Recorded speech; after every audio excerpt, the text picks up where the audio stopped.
Thanks everyone for joining us today. We've received an incredibly positive response to our interview series with our senior leaders, and as they share their subject matter expertise and knowledge.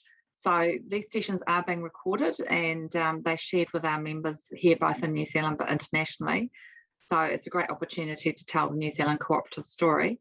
Today I have the pleasure of welcoming Rob Sharkie, who's CEO of Ruralco, one of our largest agri-retail cooperatives here in New Zealand. Welcome, Rob. G'day, Ros. How are you? Good day? Good. Great to have you. Thanks for being with us. No, thank you. Pleasure. So, Rob, tell us about yourself. Tell us a bit about Ruralco and what your vision is for the cooperative. What is gold? Okay, I don't want to talk about myself too much, but I'll give a bit of an overview. I've been in the stock and station industry for, dare I say it, 40 years this year. Started with Wrightson's back in the early days, and spent mid-90s with what is Farmlands now, sorry, with CRT back in the mid-90s for 5 years, and then moved on from them back to Wrightson's again, actually, and then through working for myself for a period with a small business which I was a part owner in, and then back to ATS, which is the parent, Ashburton Trading Society, which is the parent company of Ruralco back in about 6 years ago. The reason for that being I moved on, the two times I've moved on with businesses, more about the people piece. I had some frustrations through there, so I voted with my feet, very principled in that perspective. And the 5 years I was with Hazlitt's, which is a business I was part owner in as well, was good, but I was missing the people aspect. So I went from sort of 300 staff down to none, or to one or two, and I was missing the people piece. So for me, it was about giving back to the industry, which has been very good to me. So that's really me, I suppose. I live in Motuaka's home for me at the top of South Island. Progressively moved south through my career, and currently live in North Canterbury, but obviously our business, Ruralco, is based in Ashburton. And obviously, as we've grown, our business itself, where people are domiciled becomes less important, and to find the right people. Hence, some of our people are remote from this area as well. Ruralco is a business. So Ruralco itself was formed out of the parent company of Ashburton Trading Society. Ashburton Trading Society itself was 1963, so 50 odd years old or better now, close to 60 years old. And we sold part of our business in a joint venture with Relevance actually about 8 years ago. And we bought that back about 6 years ago when I came on board as a GM for farm supplies for Ruralco, or ATS at that point it was. So we had two brands. We had ATS as one brand, and Ruralco, which is our card business. So we brought those together back in about 4 or 5 years ago now, 4 years ago, when I took over as the CEO. The incumbent CEO moved on, and I took over, and we brought that brand together to give us the opportunity to compete or to participate nationwide. More to the point, Ashburton Trading Society and its name itself, very, very localised, and Mid Canterbury is our powerhouse. And we'll never lose sight of that piece. But we need to grow our business to look for the next opportunity. So our business is, as I say, the powerhouse is Mid Canterbury, but we've obviously progressed and trading right through New Zealand, and have been for the last number of years, but more so in the last 4 or 5 years. We've just playing in areas where there's an opportunity for us, and people looking for some options as well. We are one of the last co-ops that didn't join up with the big machine, and we're stuck in our own business, and very clear on doing that. So we've got aspirations to be dealing with quarter of a million New Zealanders by 2035 in our vision, farming families, and just growing that progressively as we move through there. So that's a bit about our business, I think, Ross. Anything else you want out of there? No, that's great. When you say the big machine, I'm assuming you're talking about Farmlands? That's right, yeah. So basically, as farmers is an aggregate of all those smaller co-ops that have joined together. And at this stage, our board or our members have elected to stay in their own backyard, and rightly so. It's working well. But in saying that, there's we're all doing the same thing, all for the greater good of the farming industry, which is what we're all about. But our farmers like what we do, and we want to take that what we do locally to a wider audience as well. Oh, that's fantastic. And I guess as a business or as a cooperative, Rob, what do you see as the key issues that you're currently trying to address? Look, for us, I suppose, Ros, it's relevance. We're quite a intergenerational business, I suppose. We've been around for nearly 60 years now, at this point in time, and we've got to try and excite and delight the next generation at the end of the day. So relevance is the big key for us. We've had an extremely loyal client base in Mid-Canterbury, but obviously, as the next generation comes through, they want different things. So we have to learn to engage with 18-year-olds that want to use all the technology, and again, conversely, 80-year-olds that want to use that technology as well, and 18-year-olds that want to do business the old way. So you have to be very flexible how you do that scenario, and probably not be close to one way or another.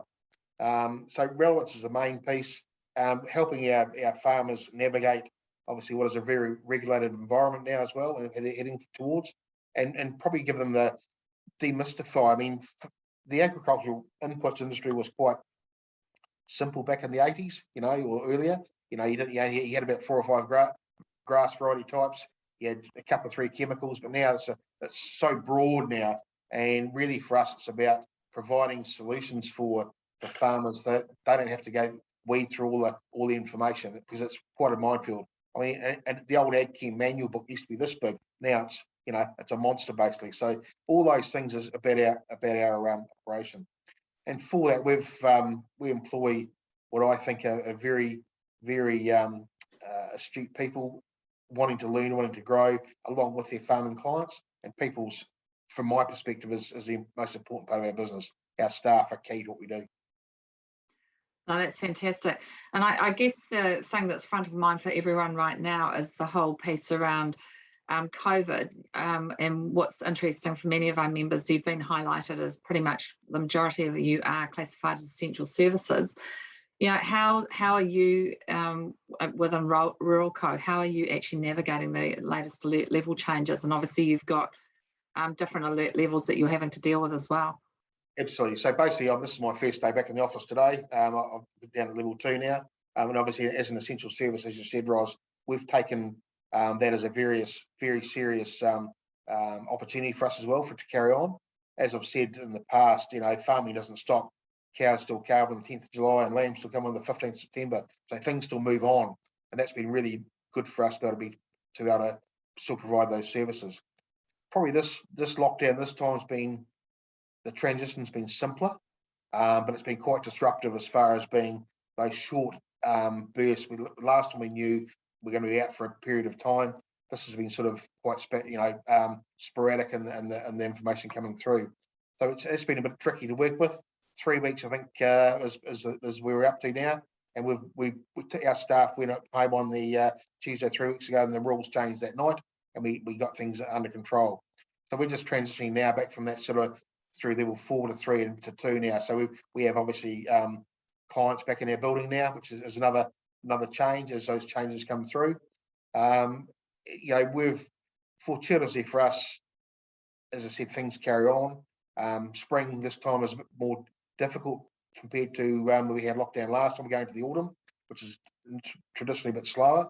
So obviously the demand for product, advice and service ramps up through that spring period, which adds to some challenges. As a business, fortuitously, we carry quite a deep inventory, deep and broad, which allows us to maintain supply for our customers. But things are getting tight, and some customers are having to, I suppose, swap their preferred brand out for other things now as well. So it's just about working through.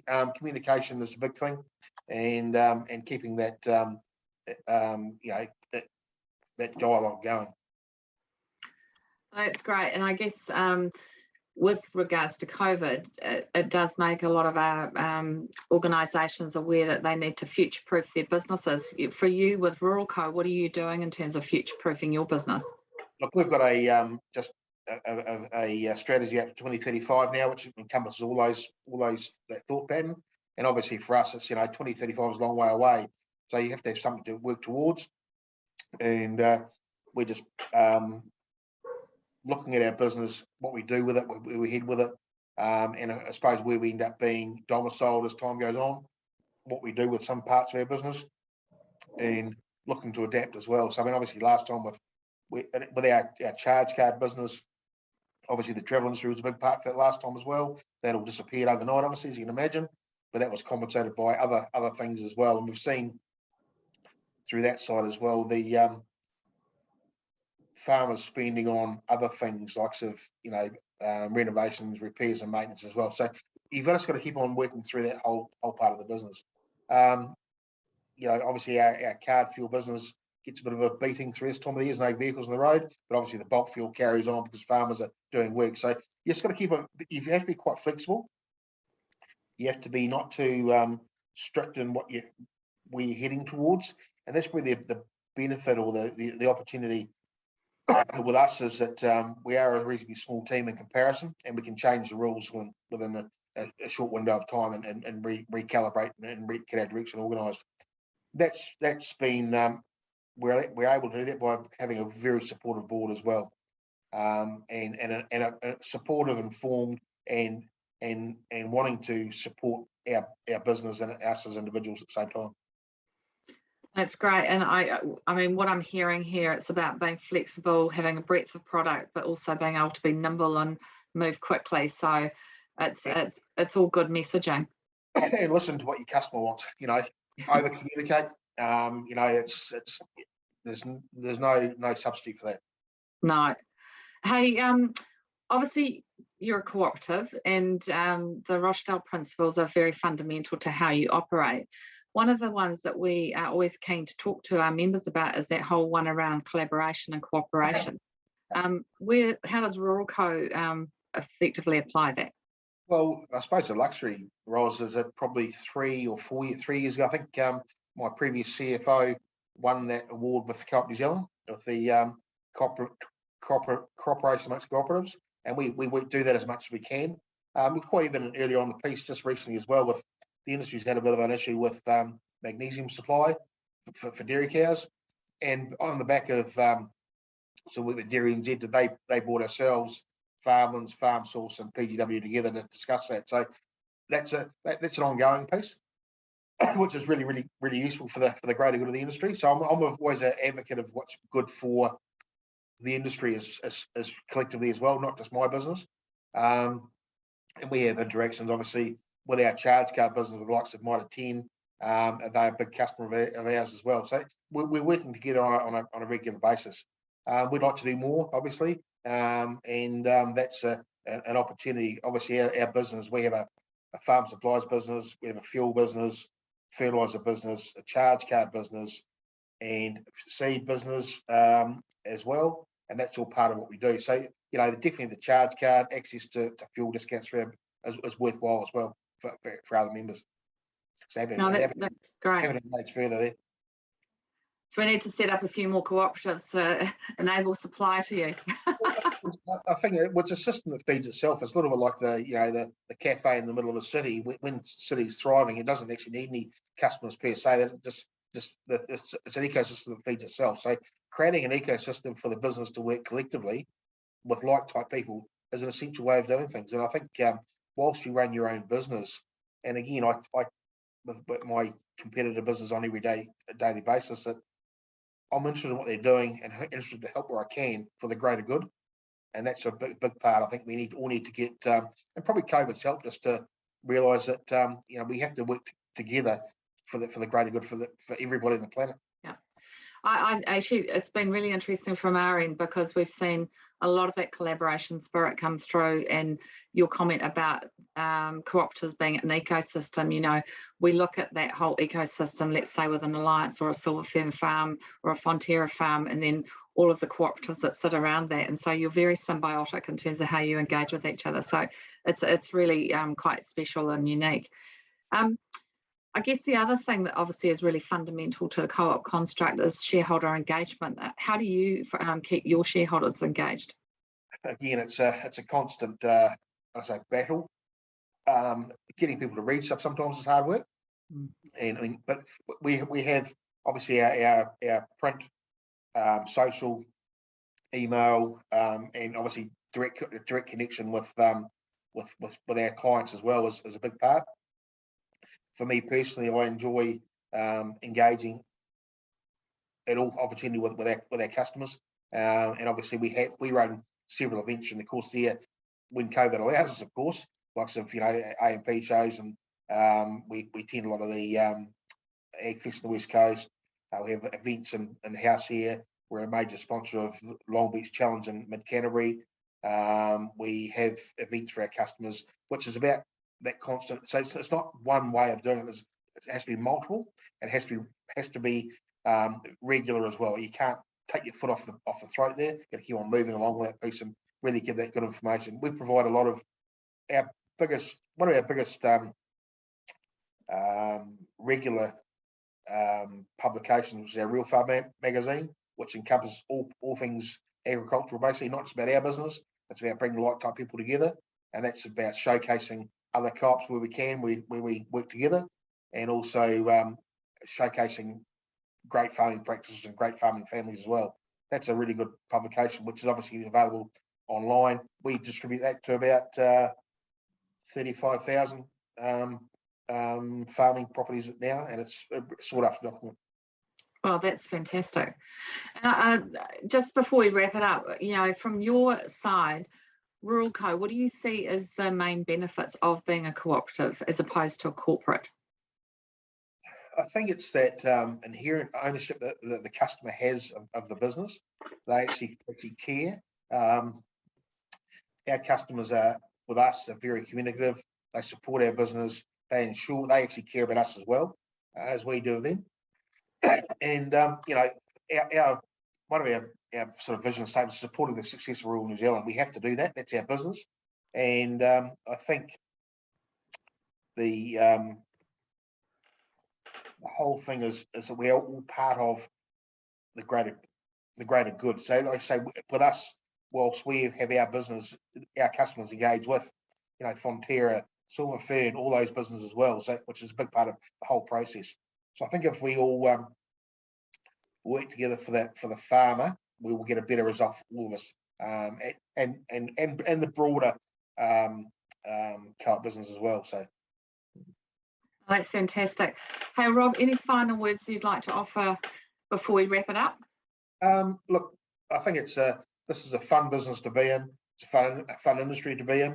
It's been very good to me over the years, and I want to give back to it, and I want to support where I can. So I'm happy to engage anybody about if they want something deeper about what we do as a business. Happy to talk to them through that scenario, and share what we do.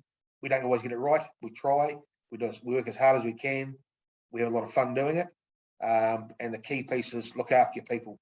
That's internal and external. And I'm going to say external, I'm saying, our bankers, our external suppliers, lawyers, the whole lot has come together. It is that ecosystem. We can't operate together. We will fail. And the co-op ethos allows you to do that. It just gives a little bit different view on life that whilst running a business being profitable is important, it's running a business which has longevity, relevance, and supports everybody else is more important to it. I think so. That's what I see it. No, that's fantastic. I really appreciate that, Rob. Hey, well, thanks for your time. And these sessions are fantastic in terms of allowing our senior leaders to share your insights and knowledge. For those of you wanting to engage with individuals such as Rob or our broader network, encourage you to get in contact with Cooperative Business New Zealand. And if you are looking at establishing a business utilising the cooperative business model, again, we're here to support you to do that. As you'll be aware, cooperatives sit across multiple sectors. Rob's obviously come from the retail background, but they're very broad, and so there's lots of opportunities to utilise the model, and they are very critical to the New Zealand economy as we navigate COVID and look to the future. So I just want to thank everyone for joining us, and kia kaha. Thank you.